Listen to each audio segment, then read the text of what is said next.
Hey everybody, what's up and welcome back to today's video guys. And today guys, I'm going to go ahead and be showing you how to go ahead and make a deposit in eToro.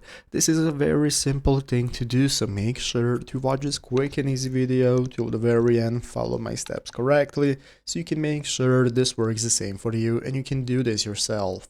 But yeah guys, let's get straight into it.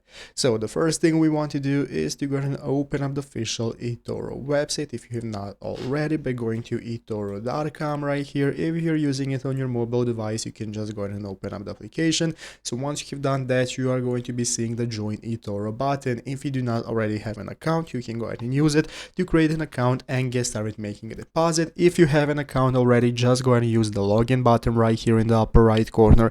Log into your account and now we can get started making a deposit. So once you're logged in the upper right corner, you're going to go ahead and be able to see your profile icon that you can go ahead and open up and access your menu and your dashboard. So open up your dashboard and now we can follow the steps right here on the official eToro website. We have the information on how to deposit funds into your account. So how do we deposit? Basically, after logging in, just like I explained, you're going to click add funds in the wallet tab. So your wallet tab is going to be found right here on your profile icon I just told you about, and you can click add funds and then select the account you want to deposit to, enter in the amount and then choose your deposit method and follow the steps. So there are multiple methods. You're going to choose which one you want to use, and once you go ahead and select which one you want to use, click continue, enter in the amount you want to deposit and follow the rest of the steps, and that's how it's done. So I hope this video was helpful. If it was, make sure to leave a like, subscribe to the channel. Thanks for watching, take care and bye.